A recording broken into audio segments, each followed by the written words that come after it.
Focus group discussion is focusing on a topic and then collecting a data from a group of people.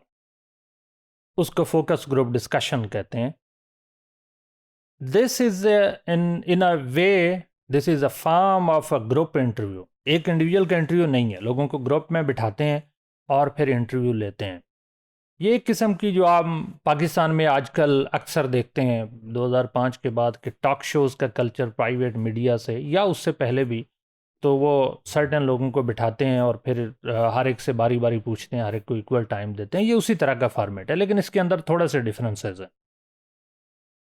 इसका purpose जो है वो ये होता है कि एक फोकस रिसर्च होती है, रिसर्च टॉपिक होता है, फिर उसके अंदर कलेक्टिव बिहेवियर किस तरह का आ रहा है. ये जर्नल एक बड़ा जेनरिक किस्म का ब्रॉडर बिहेवियर है, ब्रॉडर ट्रेंड्स हैं अबाउट अ ग्रुप और ग्रुप ऑफ पीपल. ये किस्म की कलेक्टिव ऑब्जर्वेशंस हैं और ये लर्निंग है फ्रॉम कलेक्टिव बिहेवियर. इसको टेक्निकली रैपिड अप्रेजल्स भी कहते हैं, आरएज, या इसको पार्टिसिपेटरी रैपिड अप्रेजल भी कहा जाता है कि आप थोड़े से टाइम के लिए ज़्यादा इन्फॉर्मेशन क्विकली ले सकते हैं. इसको रूरल पार्टिसिपेटरी रैपिड अप्रेजल भी कहा जाता है कि ख़ास तौर पे रूरल एरियाज़ में आप जाएं, आपके पास टाइम नहीं है एक रिस्पोंडेंट का इंटरव्यू करें, आप वहाँ जाते हैं, लोगों को इकट्ठा एक मेन प्लेस पे या कम्युनिटी सेंटर में, जैसे मास्क है या कोई बैठक है, वहाँ लोगों को इकट्ठा कर लेते हैं, डेरा है या हुजरा है, वहाँ लोगों को इकट्ठा कर लेते हैं और उनसे इन्फॉर्मेशन ले लेते हैं. तो ये एक किस्म की क्विक वे है इन्फॉर्मेशन कलेक्ट करने के लिए. ये पुराने वक्तों में ख़ास तौर पे जो पब्लिक एडमिनिस्ट्रेशन के लोग थे वो जाते थे किसी कम्युनिटी के या गांव के मसाइल को जानने के लिए. तो this is one of the rapid and quickest way to understand any social phenomena. लेकिन साथ साथ अब जो फोकस ग्रुप डिस्कशंस हैं ये सिर्फ उस वहाँ तक लिमिटेड नहीं है, रूरल एरियाज़ तक या रैपिड अप्रेजल तक. अब ये एक स्टैंडर्डाइज मेथडोलॉजी बनती जा रही है जिसके अंदर रिसर्चर्स इंफॉर्मेशन कलेक्ट करते हैं.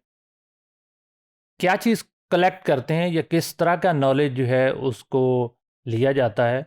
मिसाल के तौर पे कल्चरल नॉलेज है, इम्प्लिसिट भी हो सकता है और एक्सप्लिसिट भी हो सकता है. इम्प्लिसिट के जो आप सोच समझ के बिहेव करते हैं, एक्सप्लिसिट के जो बिल्कुल आप अचानक से कोई बिहेवियर शो करता है.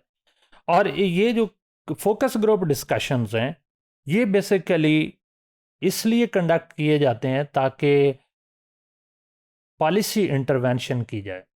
मिसाल के तौर पे I work with world wide fund for nature back in 2005 और मैंने काम किया हडियारा ड्रेन के ऊपर. जो हडियारा ड्रेन बेसिकली 110 किलोमीटर इसकी टोटल लेंथ है, starting from India going down to river Ravi near Lahore and parts of कसूर.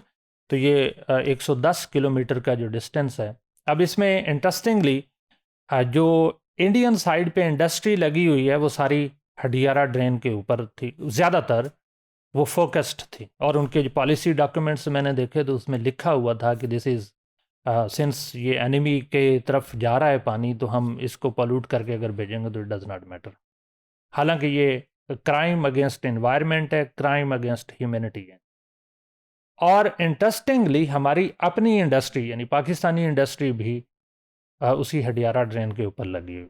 और एज ए रिज़ल्ट कि वहाँ पे जो लोग उसके इर्द गिर्द रह रहे हैं, आपने 2003 या 2002 या इन इवेंट्स के अगर न्यूज़पेपर्स उठा के देखें तो उस वक्त ये न्यूज़ ब्रेक हुई थी कि इस हडियारा ड्रेन के इर्द गिर्द जो लोग और ख़ास तौर पे जो बच्चे पैदा हो रहे हैं उनकी बैकबोन बहुत वीक है, उनके टीथ नहीं है, वो बेचारे सर्टेन जो स्किन की बीमारियां उसका शिकार हैं. तो मैं उस पर फील्ड वर्क के लिए गया और हमने फोकस ग्रुप डिस्कशंस की इन ऑर्डर टू अंडरस्टैंड कि वहाँ पे क्या चल रहा है और किस तरह से उसको अवॉइड किया जा सकता है, किस तरह का पानी उनको प्रोवाइड किया जाए. बेसिकली वो जो गंदा पानी इकट्ठा हो रहा था उस गंदे पानी से सब्जियां उगाई जा रही थी और वो सब्जियां ज़ाहिर है वहाँ पे रहने वाले लोग खा रहे थे। वैसे तो जनरल कामन लाहौर में भी ये खाई जाती हैं अब भी, unfortunately throughout Pakistan, we should be avoided.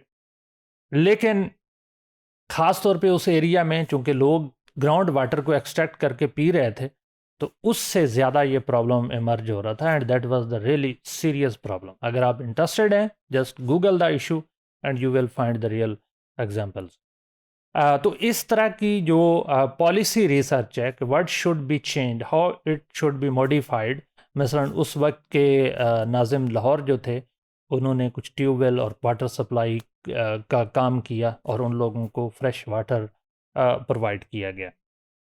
इसके अंदर ये ख़ास तौर पे फोकस ग्रुप डिस्कशंस जो हैं, ये मार्केटिंग रिसर्च स्ट्रेटजी भी बनाई के तौर पे भी इसको अडॉप्ट किया जा रहा है, जिसमें आपने अक्सर जो मल्टीनेशनल चेन्स हैं उनके एडवर्टीज़मेंट देखी होंगी, और ख़ास तौर पे शहरों के जो बच्चे हैं वो अगर मैकडोनल्ड की कोई एडवर्टीज़मेंट देखते हैं या KFC की या इस जैसी फास्ट चेन की, फौरी तौर पे कहते हैं बाबा हमें ये चाहिए, मामा हमें ये चाहिए। लोकल हमारी फूड उसको वो पसंद ही नहीं करते। वजह, उसकी वजह बड़ी सिंपल है। सिस्टमेटिक स्टडीज़ कंडक्ट की गई इन ऑर्डर टू अंडरस्टैंड कि कौन सी एडवर्टीजमेंट को किस तरह से प्रेजेंट किया जाए कि वो डायरेक्टली जाके ह्यूमन नर्व्स को अट्रैक्ट करे।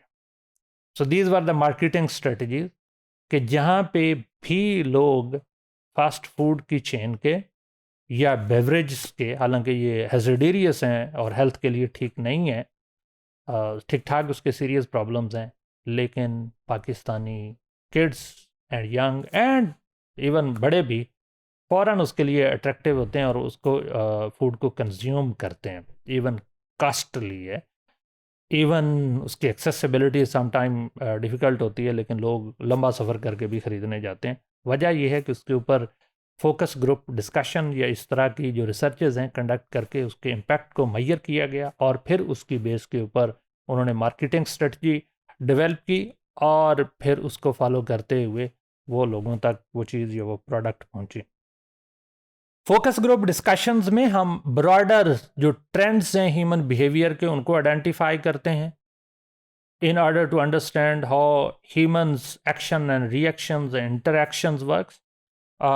ये जो फोकस ग्रुप डिस्कशंस हैं, ये कम टाइम में हम किसी इशू को बहुत जल्दी अंडरस्टैंड कर सकते हैं। हमने ग्रुप डिस्कशन डिस्कस किया जिसके अंदर हमने ये अंडरस्टैंड करने की कोशिश की कि ग्रुप डिस्कशंस है क्या, और उसमें ख़ास तौर पे कि how every member of group is given a chance to speak, जिसको हम आगे जाके डिटेल में भी पढ़ेंगे। साथ में कि ये कहाँ ना सिर्फ पॉलिसी रिसर्च के लिए यूज़ होता है, बल्कि focus group discussion marketing research के लिए भी इस्तेमाल होता है। और focus group discussion cost effective है और थोड़े टाइम में हमें ज़्यादा इन्फॉर्मेशन और प्रिसाइज्ड इन्फॉर्मेशन मिल जाती हैं in order to understand the human behaviour.